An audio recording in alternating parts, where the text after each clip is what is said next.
There's no reason to just sit back and do things the way we've done it before. And that is important because as we change the culture, which is not an easy thing to do when you think about an agency of our size and one that has so much history, but it's an important component to empowering workforce to make decisions at the appropriate level. That enables us to do things more timely, more quickly. And it also builds a skill set for future leaders and future leaders of this agency because they've been part of that decision-making process at their levels.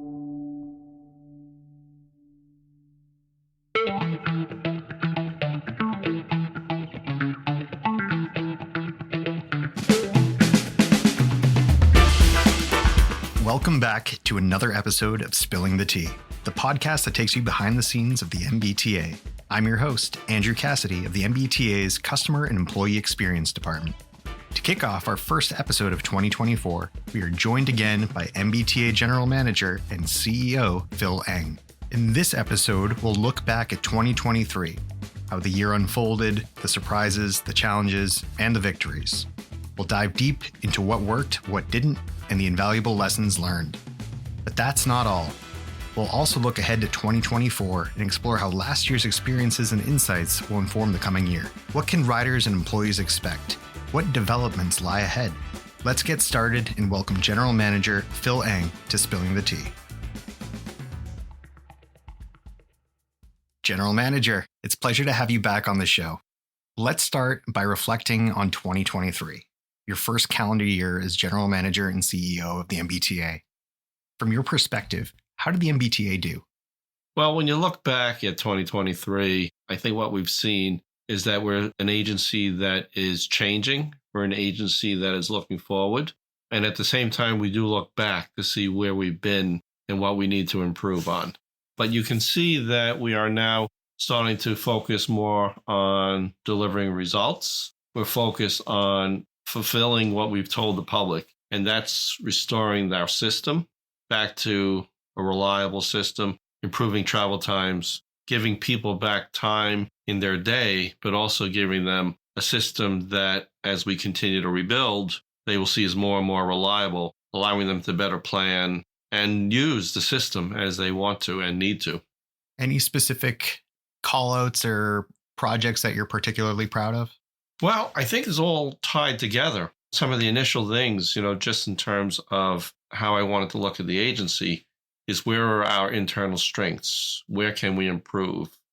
And even before I got here, the governor focused on our workforce.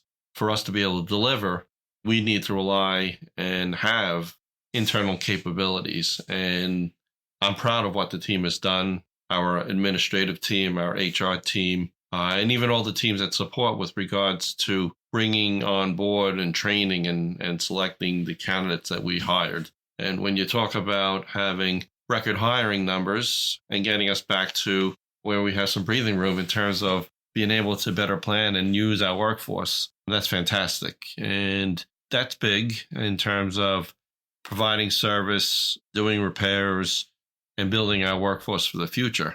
But then tie hand in hand with the need for all the work that we've been doing. In particular, right now, we're in the midst of some very, very intensive track improvement work that is replacing ties, replacing rails, things that have long been left unaddressed. But we're in a good place where we've seen not only the level of work we're doing improve, but the amount of work that we're able to do within the period that we're giving ourselves is improving. And I think that goes to how we're breaking down silos across groups, how we're working with one another in terms of better planning, better scoping, and ultimately better delivery for the public. And it's showing as we are now removing these speed restrictions and making not only a faster trip, but people can feel a much more comfortable trip too as they ride our rails with us. So I think all of these things are demonstrating that, we've moved from an agency that maybe was caught by the amount of disinvestment that we've had, up and now an agency that can see the brighter side of the future. And we're building confidence, we're building skills. And with each successful part of work that we do, whether it's the diversions, whether it's working in our stations, all of these are resulting in a better experience for the public, but also a better experience for our workforce too, because every time we deliver, I can see the pride in all of them who have really put in a lot of time and effort. So it's fantastic to see. I think 2023 really demonstrated that we can change. And 2024 is going to push us to even show how much more we can do to win back public riders and public trust. Absolutely. And if you take a step back, it definitely looks like the MBTA has a very strong positive upwards trajectory, whether it be, hiring 1,500 additional employees, removing those slow zones. I feel it in my personal commute. But looking back on 2023, what are some of the things that maybe were more challenging for you, whether it be unexpected or otherwise? And how did those challenges, or how will they inform how you address and plan for 2024? I think a lot of the challenges were internal, cultural. This is the way we've done business before, but then demonstrating and letting people see that it's okay to try something different, that we can be bolder and we can push ourselves to the point where maybe sometimes it feels a little uncomfortable, but that's not a bad thing, because we need to be able to set goals beyond what we have done in the past. And I think that's where, when you look at what we've accomplished in 2023, it shows that we are pushing ourselves, and it shows that there's no reason to just sit back and do things the way we've done it before. And that is important, because as we change the culture, which is not an easy thing to do when you think about an agency of our size and one that has so much history, but it's an important component to, one of the first things I talked about is empowering workforce to make decisions at the appropriate level. That enables us to do things more timely, more quickly. And it also builds a skill set for future leaders and future leaders of this agency, because they've been part of that decision-making process at their levels. So I think it goes hand in hand with where we want to take this agency and build us long-term success, not just short-term success. No, that's great to hear. Now, to that end, as far as rider experience goes, quite recently, I believe it was January 16th, right after the Martin Luther King Jr. holiday, the red line and orange lines experienced concurrent issues while there was simultaneously a green line diversion taking place. The Boston Globe put out an article with the headline, "New Year, Same Terrible T Commute." What happened, and what are we doing to make this not the same old T? Well, that was a tough morning for our riders. And, you had a whole host of things that all came together at the worst time. Not that there's ever a good time for an incident of that nature, particularly one that's tied to our power system.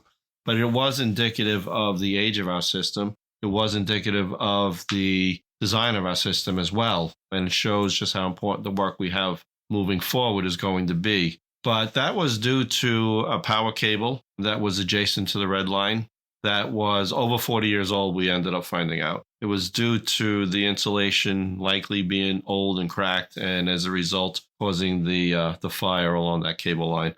Luckily, no smoke, nothing beyond what was in that duct, but certainly enough that we had to, at first, shut down the power on red line, thinking that it was a red line power cable because of the proximity of it. Subsequently, it was identified to be an orange line power cable. And within that duct bank was orange, green, and red, a design that made it very hard to pinpoint. I will say that working with Boston Fire Department and our own folks, in a 2-hour window, we were able to restore service that morning, albeit the damage was done to the riders in that morning commute because, as you mentioned, the green line had a diversion for the track work that we're doing. And then subsequently, as I mentioned, red line, the power was shut off, and ultimately orange line power shut off because that was determined to be the actual cable. But what we're doing moving forward is we are changing the way we inspect cables. We're changing the way we use tools such as handheld thermal sensors and mounting them on our trains to help us identify such hotspots before they become issues,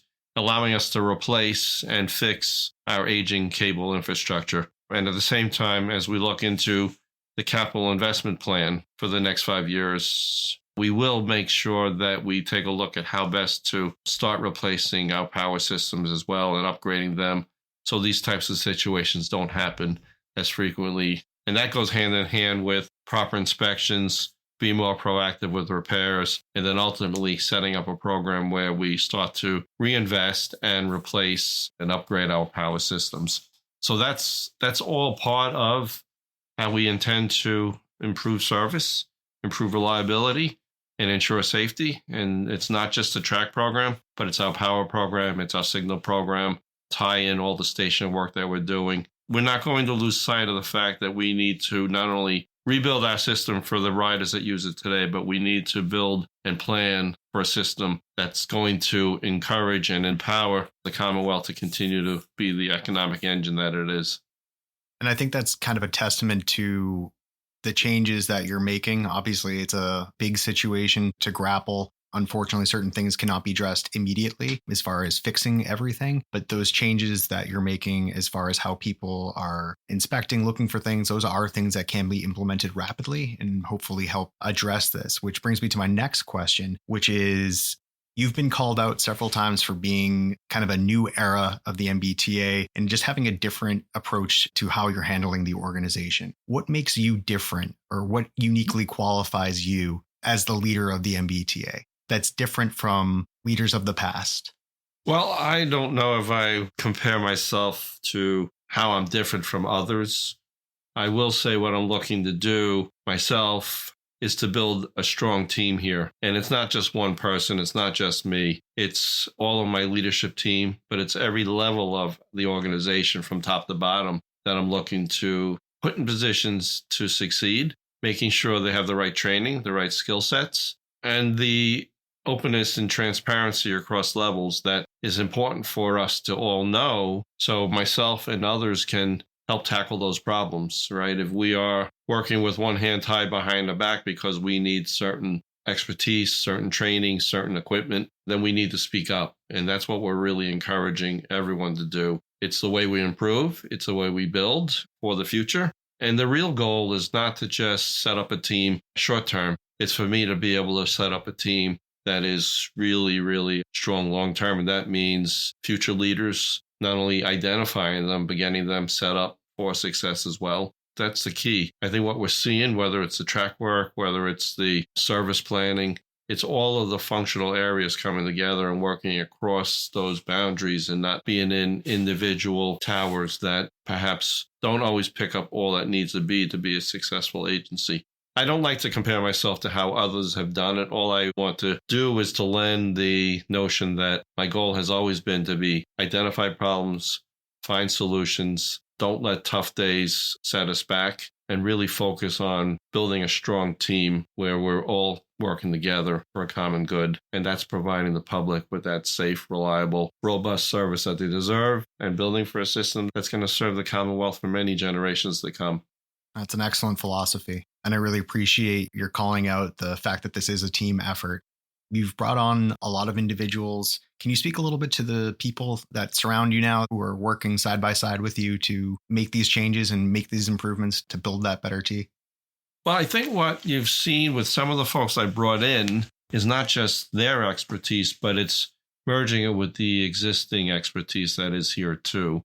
And part of it is making sure that, we have folks that have been through some of these before, whereby helping agencies rebuild, helping agencies restore service. And I've looked for a team that has both managerial experience, but also boots on the ground experience, because I think that's the best way for us as managers is to be able to see exactly what's going on is by being in the system, on the system, and with our employees day in and day out. And those firsthand observations provide so much insight to us, making sure that we are supporting the workforce, that we are supporting the riders, because we are witnessing firsthand what they're all going through. So that is a key thing in terms of what I look for, not only with the existing management team here, but how we supplement it. And I think that will always be a core principle of mine going forward, is making sure that we don't lose sight of all of the efforts that everyone contributes. And, I think having some of that hands-on experience really gives a lot of insight to management when we're making tough decisions. Absolutely. So we've talked about 2023 and the ups and downs and what's been learned. We've established that you have a guiding philosophy and a team poised to act on it and make the MBTA a better operation. Now let's talk about 2024. What can riders and employees expect in the new year? I know we're only, several weeks into it now, but as riders kind of entered the new year with some diversions, are these things that are going to be continuing, or what's the experience going to be like? Well, I know when we announced the tracking improvement program towards the latter part of 23, a lot of those diversions were set up in a way to spread them out over the 2024 calendar year. And I also know that those diversions, and for instance, what's going on right now in January along the Green Line, are challenging to our riders, particularly in inclement weather. At the same time, I knew if we didn't go with these types of planned outages, the amount of work that we had to get done would not be able to be done in such a short time frame. In fact, early on in my tenure here, you could see that we would take 2 steps forward and then perhaps 1 step backwards with the amount of work that needed to be done. The track program, having so many needs across the whole system, made it hard to do it in a manner that would be done on overnights or even just weekends. But I can assure the public that with each closure, when we finish that work, we're giving them the results that we've been promising. Right now, we're in the midst of the Green Line closure that I believe goes back into service after January 29th, and everything is on track. The contractors that are in the system are performing really well, working alongside with our maintenance away teams. And we're just getting better with each one of these diversions that we're doing.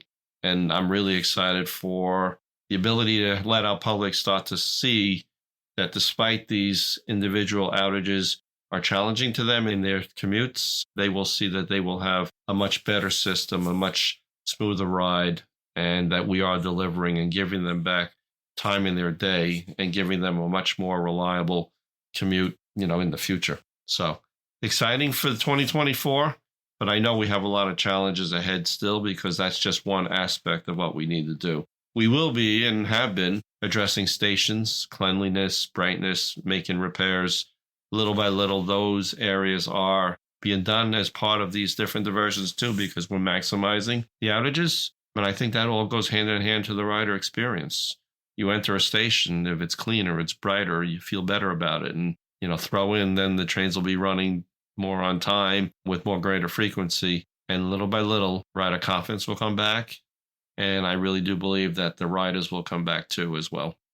It sounds like 2024 is going to be a big year for the MBTA. It is a big year. It is a pivotal year, but that's not the end game. We have so much more to do. And I want the public to know that this is just the beginning of the agency that can do and will do moving forward. Excellent. That's great to hear. Any closing words for our listeners?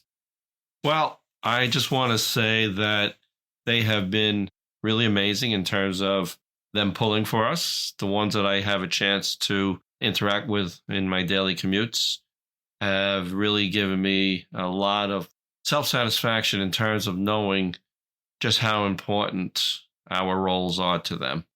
They are rooting for us. They do rely on us, which makes our jobs even more important.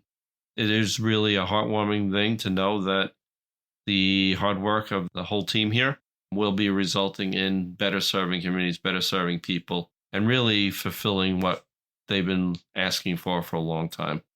So I just want to say thank you very much to the public. I want to say thank you very much to the workforce. And there's a lot more of our workforce that I know are in the application process and training process. So I can't wait to welcome them with each Monday and the new hires. And having said that, I know that we have a lot of work. We have to manage through a very constrained budget. I really am appreciative of the administration's support, and we will find ways to be creative and continue to move in a positive direction because that's what public service is all about. Really excited about the future here. Mr. General Manager, thank you so much for joining us once again. I'm sure we'll have you back even a third time as we continue to unravel the tea a little bit and learn more about it. But thank you so much for joining us here today. Well, thank you for allowing me a little more time to share some thoughts.